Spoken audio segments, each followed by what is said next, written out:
Hello student, আজকে আমি তোমাদের সাথে আলোচনা করবো ক্লাস 4 এর বাংলা রায়মাটিক চ্যাপ্টার 2026 পঞ্চম স্কুলটির প্রশ্ন উত্তর। আমি আজকে ক্লাসটি শুরু করে দিচ্ছি, সকলে মন দিয়ে দেখে নাও।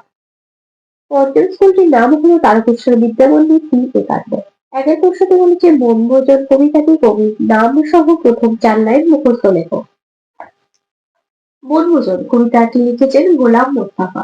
নুরুখুশি আয়েশা সতী সবাই এসেছে, আমবাগিচার তলায় যেন তারা হেসেছে। রাধুনীদের শখের আধার পড়ে গেছে ধূপ, বসের মাসের এই দুপুরে নাইকো কারো ক্ষোভ। তো এই প্রশ্নটি হয়েছে একটি বাক্যের উত্তর দাও। পরের প্রশ্নটি আছে কার উপদেশে কবি বিল খোলা হয়? খোলা মাঠের উপদেশে কবি বিল খোলা হয়।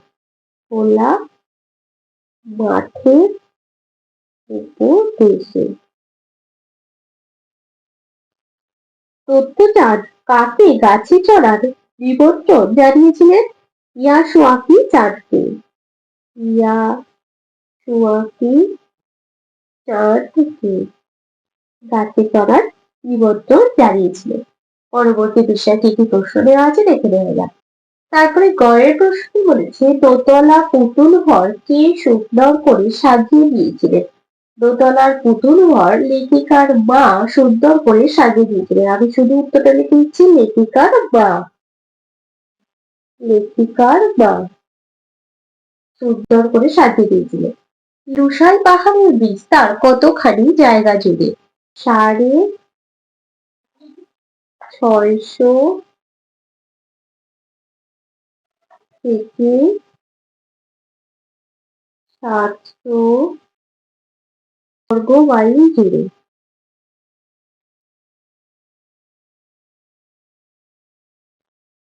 তারপরে প্রশ্নটি বলেছে ঘনাদা চরিত্রটি কার সৃষ্টি? দেবেন্দ্র মিত্রের সৃষ্টি। দেবেন্দ্র মিত্রের সৃষ্টি। তিনের প্রশ্নটি বলেছে এলোমেলো শব্দগুলিকে সাজিয়ে বাক্য তৈরি করো। দেখো এটা কি দেওয়া আছে, গর্তের থাকতো একটা ভিতরে ছাগল ছানা। এটা সাজিয়ে লিখতে হবে গর্তের ভিতরে থাকতো একটা ছাগল ছানা। এটা লিখে দেবো গর্তের ভিতরে থাকতো একটা ছাগল ছানা। কিছুতেই আর গেল রাগ সে না। এটা সাজিয়ে নিতে হবে কি, যে কিছুতেই আর সে রাগ গেল না। কিছুতেই আর সে রাগ গেল না। চারের প্রশ্নটি বলেছি সাজিয়ে লেখো। এটা সাজিয়ে লিখলে হবে ভয়ানক। ভয়ানক। এটার সাথে লিখলে হবে নিমন্ত্রণ। নিমন্ত্রণ।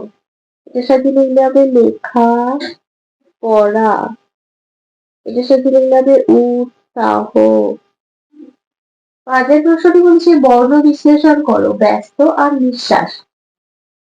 দেখো লিখেছি বয়ে জফলা দন্তসহায় আছে, তাহলে বয়ে জফলা, তাহলে বয়ে হর্ষন্ত যোগ উঞ্জ যোগ অ, তারপর দন্তসহায় যোগ দন্তসহায় হর্ষন্ত যোগ তয় হর্ষন্ত যোগ অ।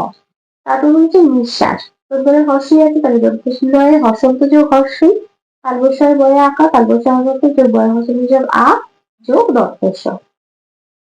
ছয়ের প্রশ্নটি বলছে বাক্য রচনা করো খুশি। আজ আমি ভীষণ খুশি। তারপর সন্দেহ, অকারণে সন্দেহ করা উচিত নয়। সাথে প্রশ্নটি বলছে সমার্থক শব্দ লেখো। চলতি শব্দ অর্থ ঠোঁট। বাগিচা, বাগিচার সমস্ত শব্দ হয়ে যাবে বাগান। আটের প্রশ্নটি বলছে ক স্তম্ভের সঙ্গে খ স্তম্ভ মেলা। ক খ অঘোষ ধ্বনি। ড ঢ ঘোষ ধ্বনি। প ব অল্প প্রাণ ধ্বনি। ত থ দ দত্ত ধ্বনি। পঞ্চম স্কুলটি কমপ্লিট করলাম, এবার ষষ্ঠ স্কুলটি আলোচনা করে দেব, দেখে নাও। ষষ্ঠ স্কুলটির নাম হলো Dum Dum Motijheel girls high school. একটা প্রশ্ন বলছে সঠিক উত্তরের মাথায় টিক চিহ্ন দাও। আপন তেজে জ্বলতে কবিকে কে মন্ত্রণা দিয়েছে? পাহাড়, সূর্য না নদী? সূর্য। ইয়া উয়া হলো উষ্মধ্বনি, নাসিক্য ব্যঞ্জন ধ্বনি না কম্পিত ধ্বনি? নাসিক্য ব্যঞ্জন ধ্বনি। আম জাম চা বাগিচার তলায় যেন তারা হেসেছে, আম বাগিচার তলায় যেন তারা হেসেছে। 2 বলছে শূন্যস্থান পূরণ করো। ইয়াসুয়াকি চানে পোলিওর জন্য পায়া অসুবিধা ছিল।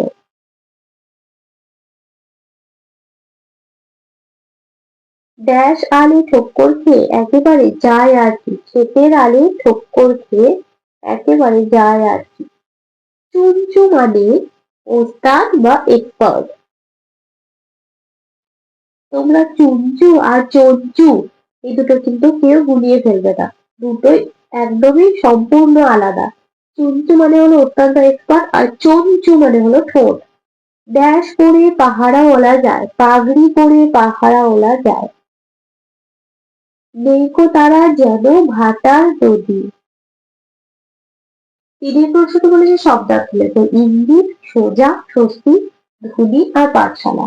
তখন লিখেছি ইঙ্গিত শব্দের অর্থ ইশারা, সোজা বাঁকা নয় এমন, স্বস্তি আরাম, ধুনি অগ্নিকুণ্ড আর পাঠশালা বিদ্যালয়। চারের প্রশ্নটি বলেছে বর্ণ বিশ্লেষণ করে যে কোনো দুটি, আমি 4টি করে দেখাচ্ছি। মস্ত, পাহাড়, সন্ধে আর কোরমা। মস্ত ময় হসন্ত যোগ অ যোগ দন্তস্বয় হসন্ত যোগ তয় হসন্ত যোগ অ। পাহাড় পয় আঁকা আছে, পয় হসন্ত যোগ আ যোগ হয় হসন্ত যোগ আ যোগ হয় হসন্ত। সন্ধে দন্তস্বয় হসন্ত যোগ অ যোগ দন্তনয় হসন্ত যোগ ভয় হসন্ত যোগ একা। ওরমা কয় হসন্ত যোগ ও যোগ রয় হসন্ত যোগ ময়ে হসন্ত যোগ আ। পাঁচের প্রশ্নটি বলেছে বিপরীত শব্দ লেখো। বিজ্ঞ, শত্রু, সহজ, ভীত আর গরম। বিজ্ঞ অজ্ঞ, শত্রু মিত্র, সহজ কঠিন, ভীত বাহির, গরম ঠান্ডা। আর প্রশ্নটি বলেছে বাক্য রচনা করো যে কোনো একটি, দুটি লিখে দেখাচ্ছি। ফেরিওয়ালা, ফেরিওয়ালা ফেরি নিয়ে যায়, ফেরি করে বেড়ায়। ফেরি ওলা ফেরি করে বেড়ায়। বুদ্ধিমান,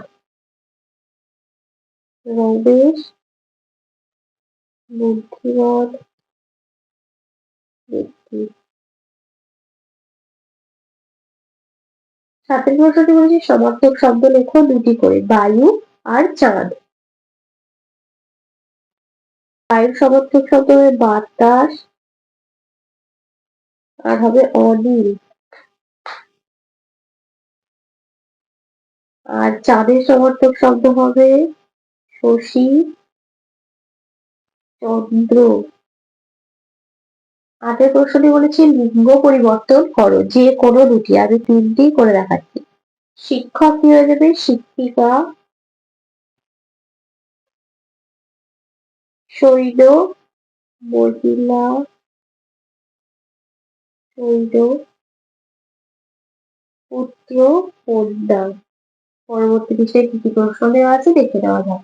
9এর প্রশ্নটি বলেছে নিম্নলিখিত প্রশ্নগুলি উত্তর দাও, যে কোনো 5টি প্রত্যেকটি লিখে দেখাবো।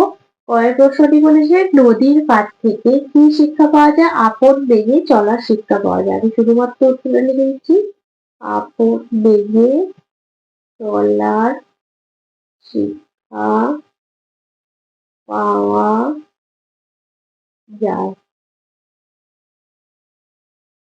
তুমি যাও আমি কাল যাব, কে কাকে এই কথা বলেছিল? ছাগল ছাড়া ষাঁড়কে এই কথা বলেছিল। ছাগল ছাড়া ষাঁড়কে এ কথা বলেছিল।